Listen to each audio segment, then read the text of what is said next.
এবং আবার যখন নাকি আমরা রিয়াজুল জান্নাতের মধ্যে প্রবেশ করব, হ্যাঁ রিয়াজুল জান্নাত এই ব্যাপারে অনেক আলোচনা আছে, পরে করব, অন্য সময় করবো ইনশাআল্লাহ। ওলামায়ে কেরাম যদি সুযোগ পায় করবেন।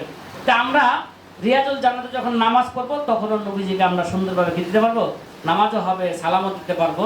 মদিনায় যাওয়ার আরেকটু উদ্দেশ্য হচ্ছে রিয়াজুল জান্নাতে কি করা, প্রবেশ করা। তারপরে মদিনায় যে আমরা একদিন ঘুরবো, যে মদিনার আশেপাশে যে দর্শনীয় স্থানগুলো আছে সেগুলো দেখবো। বিশেষভাবে মসজিদে কুবায় যাব।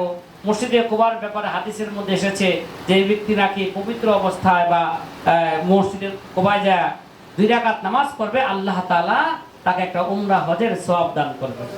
এদের মসজিদে কুবায় যাব। এছাড়া যদি আমরা অন্য জায়গায় যাইতে চাই মদিনা থেকে, যেমন মনে করেন বদর প্রান্ত আছে, সে নিজ করে যে আমরা বা একটা প্রোগ্রাম করে আমরা যাবো ইনশাআল্লাহ। তো বদরে ঘুরলাম। এবং মদিনায় খেয়াল রাখবেন, মক্কায় যেমন নামাজের জিন পাহাড় আছে, মক্কায় যেমন নামাজের গুরুত্ব আছে, মদিনাও নামাজের গুরুত্ব আছে। যেমন বুখারী শরীফের হাদিসের মধ্যে আছে, মদিনায় জামাতের সাথে 1 রাকাত নামাজ পড়লে 1000 রাকাতের সওয়াব পাওয়া যায়। ইবনে মাজাহ শরীফের হাদিসের মধ্যে আছে যে 1 রাকাত নামাজে মদিনায় 50,000 রাকাতের কি পাওয়া যায়, সওয়াব পাওয়া যায়। তাহলে মদিনায় যাও, আমরা 5 ওয়াক্ত নামাজ জামাতের সাথে পড়া কি করব ইনশাআল্লাহ আমরা চেষ্টা করব। আর মদিনা যদি দিন থাকবো দুরূদ শরীফ বেশি বেশি পড়বো।